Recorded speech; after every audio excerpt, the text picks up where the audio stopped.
Hi friends, நான் உங்கள் சரண்யா. இன்றைக்கி நம்ம என்ன பண்ண போகிறோன்னா காலிஃப்ளவர் குழம்பு தான் செய்ய போகிறோம்.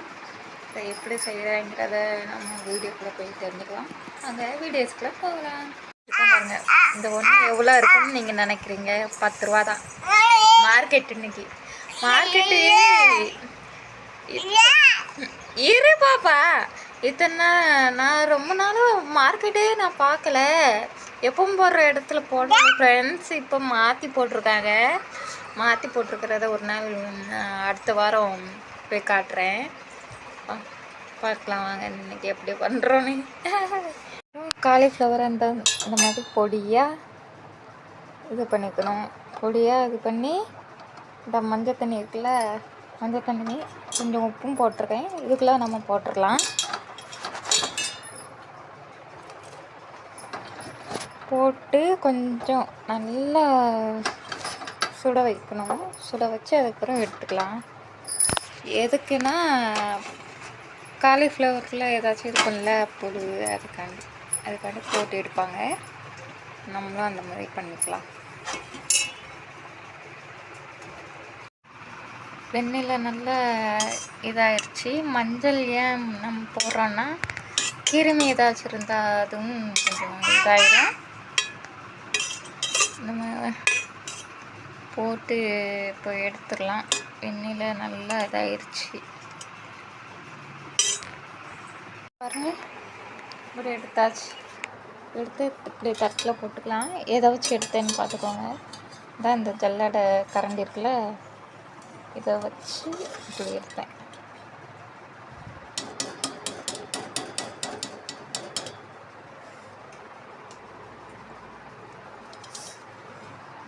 பாருங்கள் எப்படி இருக்குன்னு.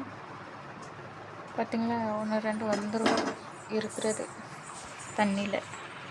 இப்போ வந்து அடுப்பு பற்ற வச்சிடலாம். நம்ம பண்ண போகிறோம். இப்போ ஸ்லோவாக வச்சிடலாம். எனக்கு ஸ்பீடாக வச்சுட்டோம்.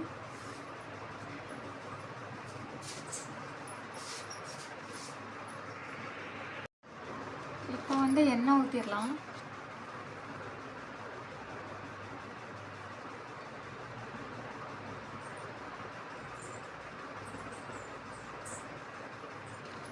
மறுபடியும் சொல்லிக்கிறேன், எனக்கு தெரிஞ்ச மாதிரி பண்ணுறேன். எப்படி பண்ணுறது எப்படி பண்ணுறது சொல்லாதீங்க ப்ளீஸ் ஃப்ரெண்ட்ஸ். இதெல்லாம் நமக்கு தெரிஞ்சதான் நம்ம ட்ரை பண்ணி பழகுறோம். அப்படி தானே. 2 கிராம்பு போட்டுக்கலாம். அதிகமாக வேண்டாம், ஏன்னா வாடை அடிக்கும்.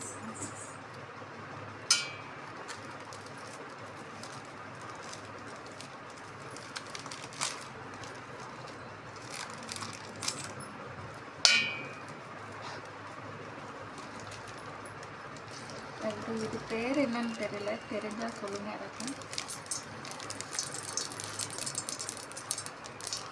அதுக்கப்புறம் பட்டை போட்டுக்கலாம்.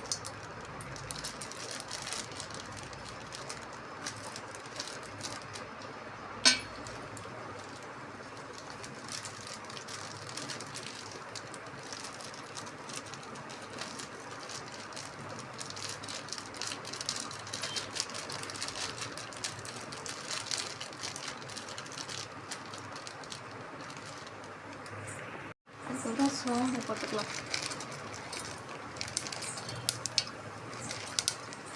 2 போட்டால் போதும்.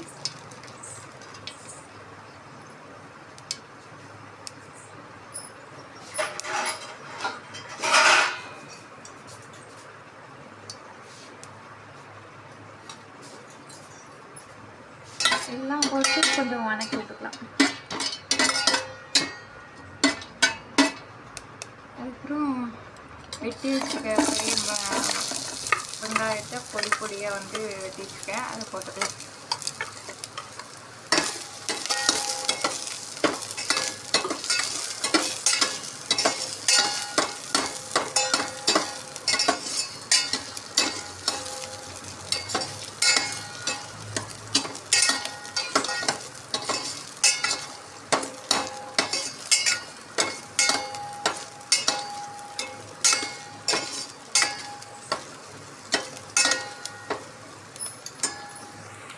அதுக்கப்புறம் வெங்காயம் நல்லா வதங்கின பிறகு இந்த இஞ்சி பூண்டு பேஸ்ட் போட்டுக்கலாம்.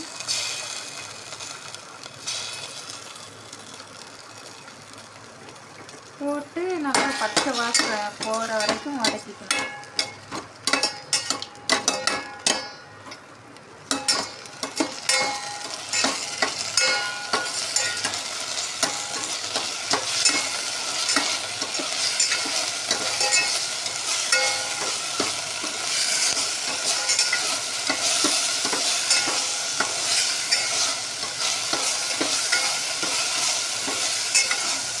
நினைப்பீங்க கருவேப்பிலை கொத்தமல்லி எல்லாமே போடலை அப்படின்னு, வாங்கலை.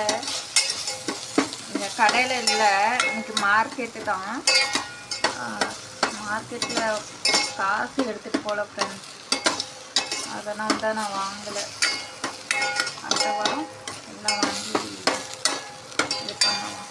இந்த கடையில் இருக்குன்னு நினச்சிட்டு வந்துட்டேன். கடையில் பார்த்தா எதுவும் இல்லைன்ட்டாங்க. அதுக்கப்புறம் நம்ம அரைச்சி வச்சுக்கிற தக்காளியை ஊற்றிக்கலாம்.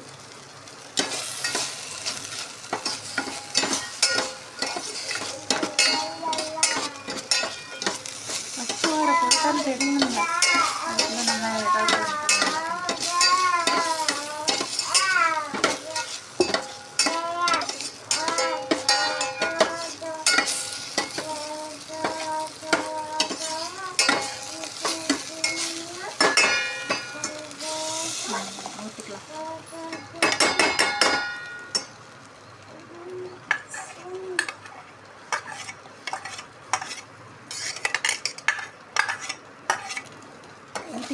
பரட்டி விட்டுக்கலாம்.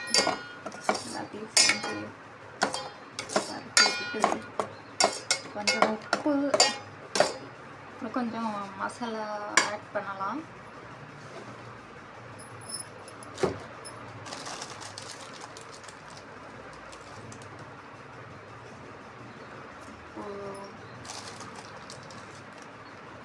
போட்டாச்சு.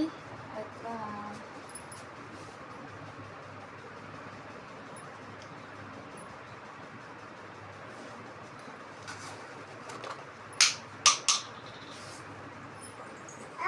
கரம் மசாலா கொஞ்சம்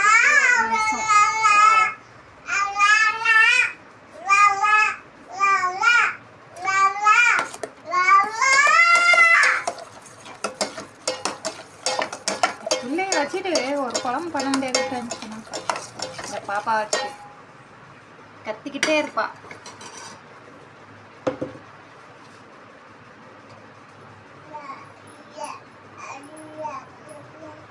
கரம் மசாலா கொஞ்சம், சீரகத்தை அரைச்சி வச்சிருக்கேன்.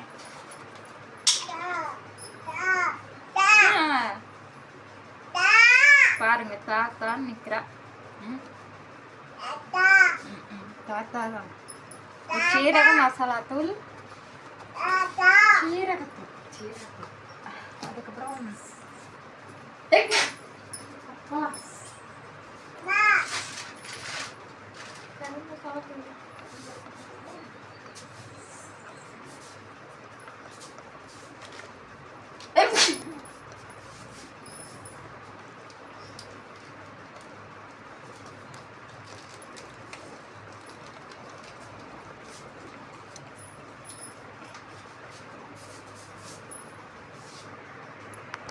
அப்புறம் கறி மசாலா தூள்.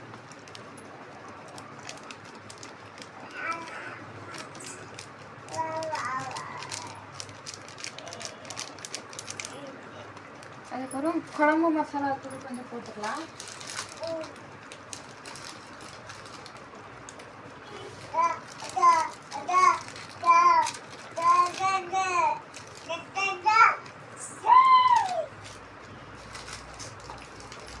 லைட்டாக மிளகுத்தூள் எல்லாமே போட்டுக்கிட்டா செமையாக இருக்கும் ஃப்ரெண்ட்ஸ். அதனால தான், வேற ஒன்றும் இல்லை.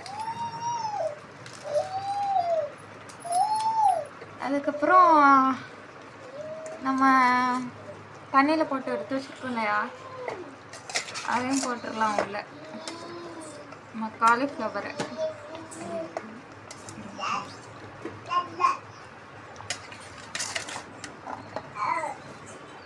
கையாலேயே எடுத்து போட்டுடலாம் போல.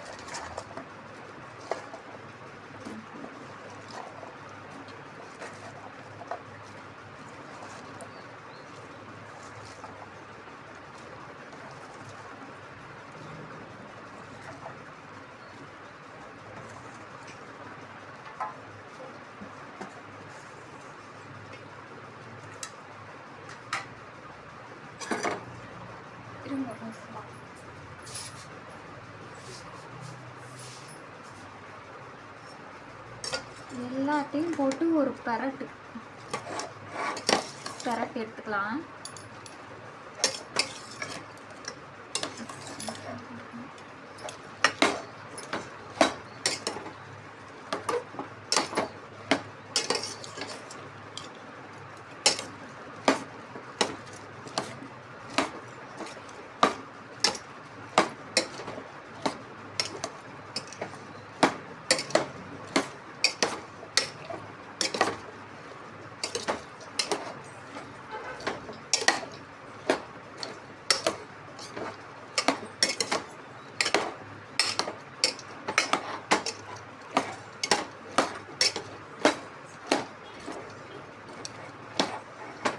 அதுக்கப்புறம் நமக்கு எவ்வளோ தண்ணி தேவையோ அவ்வளோ தண்ணி ஊற்றிக்க வேண்டியதான். ஊற்றிட்டு தேவையான தண்ணி ஊற்றி வேக வச்சிடலாம் ஒரு 10 நிமிஷம். 10 நிமிஷம் கழித்து பார்ப்போம். குழம்பு எப்படி இருக்குன்னு பார்க்கலாமா? நான் பார்க்கலாம். நல்ல வாசனை வருது ஃப்ரெண்ட்ஸ். உங்களுக்கு இருந்தால் தெரியும், நல்ல வாசனை வருது. அவ்வளோவா வர பாயிருமான்னு பார்த்தேன், ஆனால் பரவாயில்ல, நல்லா இருக்கு. டேஸ்ட் பார்த்தேன், எவ்வளோ கெட்டியாக இருக்குது பாருங்கள்.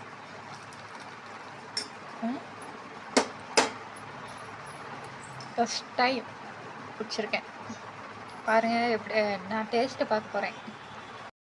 டேஸ்ட் எப்படி இருக்குன்னா,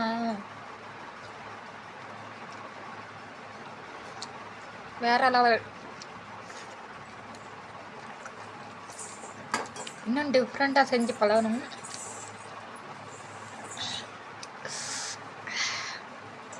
சோத்துக்கு நல்லாயிருக்கும்னு நினைக்கிறேன். செம்ம மாஸ். அவ்வளோதான் ஃப்ரெண்ட்ஸ், நம்ம குழம்பு வச்சாச்சு. புதுசாக வந்து ட்ரை பண்ணேன். எப்படி இருக்குன்னு நீங்கள் கமெண்ட்டில் சொல்லுங்கள். அதுக்கப்புறம் என்னென்னா, எனக்கு மனசு ரொம்ப கஷ்டமாக இருக்குது. ஒரு சில விஷயங்களை நினச்சி பார்க்கும்போது. ஏன் அப்படின்னா, என்னை விட்டு தள்ளுங்க. நான் வந்து தேயாவே இருக்கட்டும். தேயா கூட இந்த காலத்தில் தேன்னு சொல்லக்கூடாதுன்னு ஒரு சட்டம் கூட இருக்குது, சரியா? அப்படிப்பட்ட இந்த உலகத்தில் குடிச்சிட்டா என்னன்னாலும் பேசலாம்னு சொல்லிட்டு சில ஜென்மங்கள் அதுவும் குறிப்பாக என்னோட புருஷனை வந்து சொல்கிறேன், குடிச்சிட்டா என்னன்னாலும் பேசலாமா ஃப்ரெண்ட்ஸ்? அப்போ நானும் தான் குடிக்கிறேன். நான் குடிச்சிட்டு எல்லா இடத்துலையும் போய் இப்படி நான் பேசினா என்னை ஒத்துக்குவாங்களா? சரிப்பா குடிச்சிருக்கா அப்படின்னு ஒத்துக்குவாங்களா? ஏற்றுக்குமா அந்த சமூகம்? ஏற்றுக்குமா? நீங்கள் சொல்லுங்கள். ஆம்பளைக்கு ஒரு சட்டம், பொம்பளைக்கு ஒரு சட்டமா? நான் இப்போ அது எனக்கு பிரச்சனை இல்லை.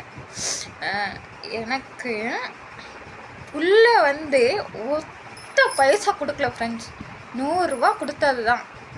அதுக்கப்புறம் அவன் பாட்டுக்கு கிளம்பி போகிறாங்கிறேன். நான் வேலைக்கு போகிறேன் அப்படின்னு சொல்லிட்டு காலையில் 2-3 நாளைக்கு முன்னாடி மனசாட்சி இல்லை. அவர்கிட்ட காசு இருக்குமா, என்ன இருக்கும், எப்படி பார்த்துக்குவா, நமக்குள்ள பசையோட பத்னியோட கிடைக்குமே அப்படின்னு ஒரு பொம்பளை நினைப்பா. ஆம்பளை வந்து நினைக்க மாட்டாங்கிறது இந்த இடத்துல ப்ரூவ் ஆகுதுல்ல ஃப்ரெண்ட்ஸ். பொம்பளை வந்து பிச்சை எடுத்து கூட காப்பாற்றிடுவா தான் பிள்ளைய. அந்த ஆம்பளைங்க வந்து அப்படி தான். பொதுவாக சொல்கிறேன். எனக்கு வர ஆத்திரத்துக்கு அவ்வளோ வெறி வருது ஃப்ரெண்ட்ஸ். அதோட அம்மா இருந்தால் தான் அந்த புள்ள வந்து நல்லா இருக்க முடியும். அப்பங்கிறலாம் ஒன்றுத்துக்கும் ஆக மாட்டான். அப்பங்கிறது சும்மா பேச்சுக்கு வேணால் பக்கத்தில் அப்பன்னு எழுதி வச்சுக்கலாம். அதுக்கு தான் அப்பனுங்க. அப்பாங்கிற பேரை கேட்டாலும் பத்துக்கிட்டு வருது ஃப்ரெண்ட்ஸ், பத்துக்கிட்டு வருது. ஒரு அம்மாவாக இருக்கட்டுமே, தான் பிள்ளை என்ன தப்புனாலுமே செஞ்சுருக்கட்டும், ஒரு அம்மா வந்து அப்படி விட்டுருவாளா சொல்லுங்க? ஒரு அம்மா வந்து தான் பிள்ளை கஷ்டப்படுறத பார்த்துட்டு அப்படி விட்டுருவாளா அப்படிங்கிற. நல்லா இருந்தால் கூட சரி, நம்ம பிள்ளைய எவனோ ஒருத்தன் சரி அவனை நம்பி போனான், அவன் வந்து இந்த கேள்வி கேட்கான நம்ம பிள்ளைய அப்படின்னு துடிக்க மாட்டா? இதுவே அப்பா வந்து அப்படி இல்லை. நீ எந்தாக்கா போனா எனக்குன்னு, நான் நல்லா இருந்தா போதும். இது எத்தனை நாளைக்குன்னு கேட்குறேன். பார்க்குற ஒவ்வொருத்தருக்கும் குத்தணும் கொடையணும். நம்மளை தான் கேட்குறா அவ அப்படின்னு. கொடையும் கண்டிப்பாக கொடையும். என் புருஷனுக்கும் சரி, என்னை பற்ற தகப்பனுக்கும் சரி கொடையணும். அதுக்கு தான் இந்த கேள்வி. சரி ஃப்ரெண்ட்ஸ், எனக்கு வயிற்றுச்சலாக இருக்குது. இந்த வீடியோ பிடிச்சிருந்தா மறக்காமல் லைக் பண்ணுங்கள், ஷேர் பண்ணுங்கள், கமெண்ட் பண்ணுங்கள். நான் சொன்ன விஷயம் கரெக்ட்னா அதையும் மறக்காமல் இது